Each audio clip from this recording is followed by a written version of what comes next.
आज मैं आपको क्लिनिकली एलएफटी देखना सिखाता हूँ। एलएफटी इंटरप्रिटेशन के लिए सबसे पहले हम एलएफटी को 5 सिंपल ब्लॉक में बांटते हैं। फर्स्ट ब्लॉक है बिलिरुबिन। बिलिरुबिन में हम 3 चीजें देखते हैं, टोटल बिलिरुबिन, डायरेक्ट बिलिरुबिन और इनडायरेक्ट बिलिरुबिन। डायरेक्ट बिलिरुबिन जिसे हम कंजुगेटेड बिलिरुबिन कहते हैं, यानी जिसे लीवर ने प्रोसेस कर लिया है।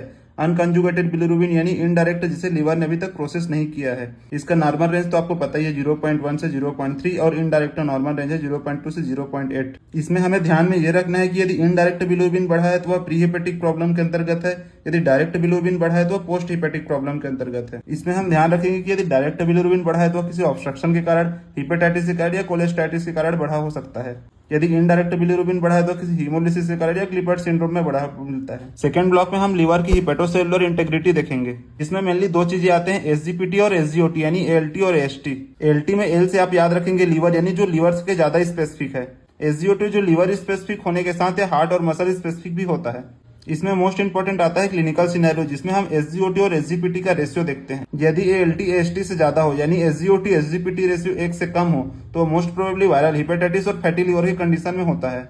यदि एएसटी एएलटी से ज्यादा हो, यानी एसजीओटी एसजीपीटी रेशियो 1 से ज्यादा हो, तो most probably alcoholic liver disease में देखने को मिलता है। बट यदि इसका इंडिविजुअल रेशियो 1000 से ज्यादा हो तो वह एक्यूट सीवियर हेपेटाइटिस में देखने को मिलता है। थर्ड ब्लॉक में हम देखेंगे एल्कलाइन फॉस्फेट्स और जीजीटी। एल्कलाइन फॉस्फेट किसी भी प्रकार का ऑब्स्ट्रक्शन बताता है जो बिलियरी या बोन रिलेटेड हो सकता है। जीजीटी जो लीवर स्पेसिफिक होती है, यदि इसका रेंज 2 गुना से ज्यादा बढ़ जाए तभी हम इसे सिग्निफिकेंट मानते हैं। यदि इंडिविजुअल एल्कलाइन फॉस्फेट बढ़ा हुआ होता है तो मोस्ट प्रोबेबली वो बोन प्रॉब्लम की वजह से, एंड एल्कलाइन फॉस्फेट के साथ यदि जीजीटी बढ़ा हुआ होता है तो मोस्ट प्रोबेबली वो लिवर बिलियरी ऑब्स्ट्रक्शन के कारण होती है। बट यदि जीजीटी बढ़ा हुआ होता है और एल्कलाइन फॉस्फेट भी बढ़ा हुआ होता है किंतु जीजीटी का रेशियो ज्यादा हो, तो वह मोस्ट प्रोबेबली अल्कोहल कंजम्पशन की वजह से होता है, जिसे हम एक्यूट लिवर डिजीज के अंतर्गत देखते हैं। एंड फोर्थ ब्लॉक में हम देखते हैं एल्बुमिन और पीटीआईएनआर। एल्बुमिन सिग्निफिकेंट होता है क्रोनिक लिवर डिजीज में और पीटीआईएनआर सिग्निफिकेंट होता है कोआगुलेशन फैक्टर सिंथेसिस में। यदि एल्बुमिन का रेंज कम हो जाए तो वह सिरोसिस, क्रोनिक हेपेटाइटिस की कंडीशन में, यदि पीटीआईएनआर का रेंज बढ़ जाए तो सीवियर सिंथेटिक फेलियर में देखने को मिलता है। एंड 5वें ब्लॉक में हम अमोनिया देखेंगे, जो रेयरली रिवल फेलियर की कंडीशन में बढ़ा देखने को मिलता है। इसका समरी हम इस प्रकार से देख सकते हैं, यदि इनडायरेक्ट बिलिरुबिन बढ़ा हुआ है